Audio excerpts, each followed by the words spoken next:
Yahobu, salam berangkas. Kita jumpa lagi Bapak, Ibu, dan saudara-saudari sekalian dalam renungan pagi hari ini, berjalan di dalam tuntunan kasih Kristus. Judul renungan kita pada hari ini adalah kata belece atas nama Yesus. Landasannya adalah dalam kitab Kisah Para Rasul pasal 19 ayat 13-20. Nah, untuk memulai renungan pada hari ini, saya mengajak kita berdoa. Ya Tuhan, kami bersyukur atas hari baru yang kami terima saat ini. Biarlah kiranya Roh-Mu berkuasa atas kami dalam kiprah positif yang akan kami jalani di hari ini. Perbaruilah semangat dan iman kami melalui firman-Mu ya Tuhan. Apa yang kami renungkan saat ini kiranya mengingatkan dan meneguhkan kami sebagai orang beriman. Inilah doa kami, di dalam nama Yesus Kristus kami berdoa. Amin. Saudara sekalian, marilah kita simak bacaan kita pada hari ini, Kisah Para Rasul pasal 19 ayat 13-20. Akan saya bacakan berdasarkan Alkitab Terjemahan Baru edisi yang kedua. Demikianlah bunyinya. Juga beberapa dukun Yahudi yang berkeliling di negeri itu mencoba menyerukan nama Tuhan Yesus atas mereka yang kerasukan roh-roh jahat. Katanya, "Aku menyumpahi kamu dalam nama Yesus yang diberitakan oleh Paulus." Yang melakukan hal itu ialah 7 orang anak dari seorang imam kepala Yahudi bernama Skewa. Namun roh jahat itu menjawab, "Yesus aku kenal dan Paulus aku ketahui, tetapi kamu, siapa kamu?" Lalu orang yang dirasuk roh jahat itu menerpa, menguasai, dan mengalahkan mereka semua, sehingga mereka lari dari rumah orang itu dengan telanjang dan luka-luka. Hal itu diketahui oleh seluruh penduduk Efesus, baik orang Yahudi maupun orang Yunani. Maka ketakutanlah mereka semua, dan masyhurlah nama Tuhan Yesus. Banyak di antara mereka yang telah percaya datang dan mengakui di muka umum perbuatan-perbuatan mereka itu. Banyak juga di antara mereka yang pernah melakukan sihir, mengumpulkan kitab-kitabnya, lalu membakarnya di hadapan semua orang. Nilai kitab-kitab itu ditaksir 50.000 uang perak. Dengan jalan ini makin tersebarlah firman Tuhan dan makin berkuasa. Demikianlah firman Tuhan pada hari ini. Bapak, Ibu, dan saudara sekalian yang dikasihi di dalam Kristus Yesus. Dalam masyarakat yang korup, kata belece menjadi senjata ampuh bagi seorang yang punya kuasa demi memuluskan apa yang ia inginkan. Kata belece itu berbentuk secari kertas atau memo. Di tangan seorang petinggi yang menghalalkan segala cara, kata belece menjadi surat sakti. Berbekalkan nama besar atau jabatannya, ia menuliskan suatu permintaan kepada orang yang menerima surat itu. Akibatnya sang penerima surat tak dapat melakukan apapun kecuali menuruti apa yang tertulis dalam surat tersebut. Contoh ini memperlihatkan bahwa nama seseorang terkadang memiliki kuasa tertentu yang membuat orang lain melakukan apa yang dikehendakinya.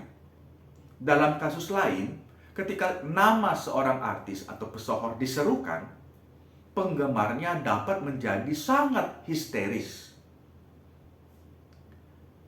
Contoh lain lagi, nama seorang pemuka agama dapat menjadi alasan bagi seseorang untuk melakukan apapun, entah itu baik ataupun buruk.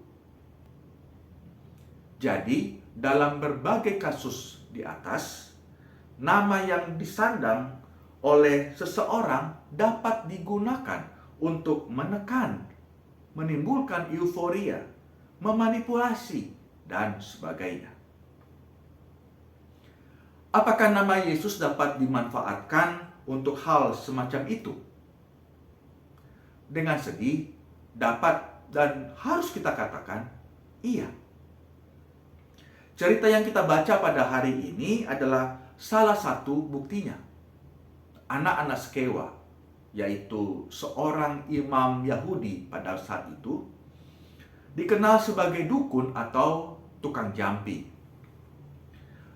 Mereka tertarik kepada Yesus, tetapi bukan pada kualitas moral atau etis atau pengajarannya. Mereka tertarik kepada Yesus agar nama Yesus dapat dimanfaatkan untuk kepentingan pribadi mereka. Nama Yesus menjadi seperti kata belece bagi mereka demi memuluskan apa yang mereka inginkan. Saudara-saudara, bagaimana dengan kita yang hidup di zaman modern ini? Kita memang bukan tukang jampi, tetapi mari kita jujur pada diri kita sendiri. Ketika nama Yesus digunakan oleh orang Kristen untuk mengancam, menekan, mengutuk, menyingkirkan, dan sebagainya, sebenarnya tindakan-tindakan seperti ini sejajar dengan apa yang dilakukan oleh anak-anak Skewa.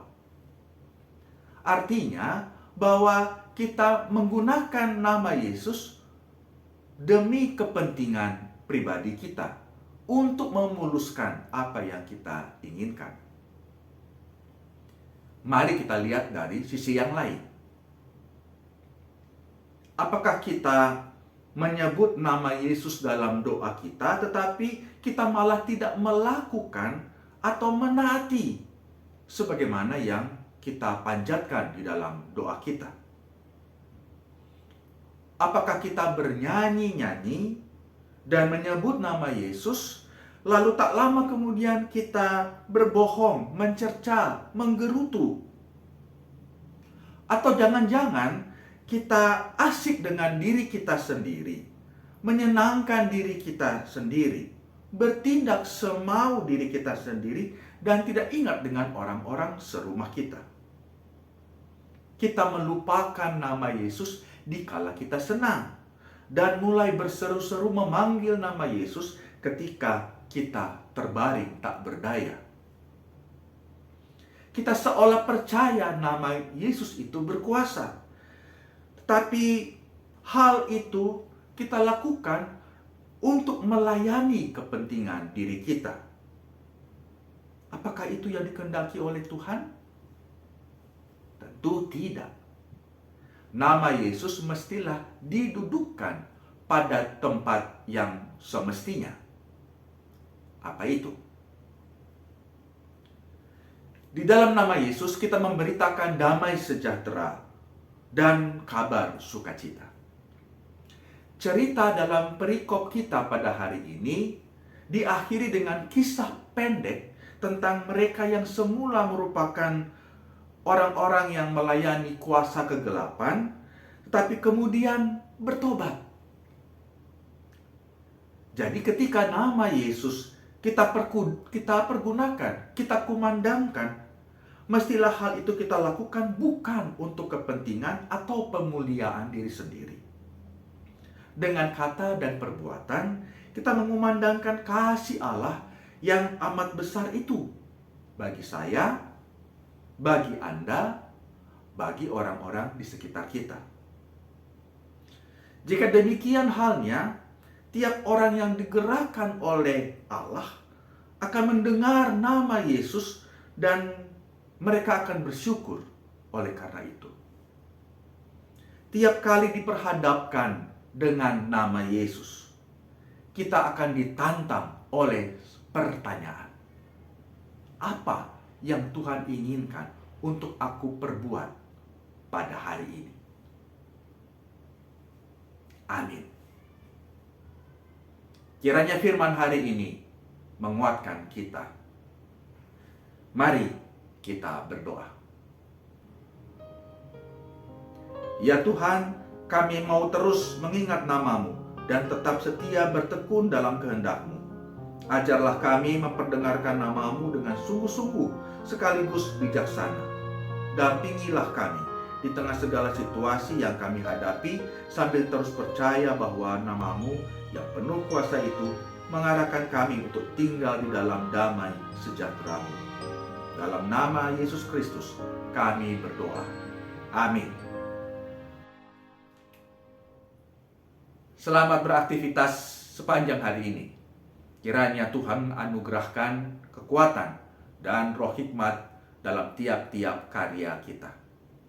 Sampai jumpa lagi dalam renungan berangkas berikutnya. Ya Ahob.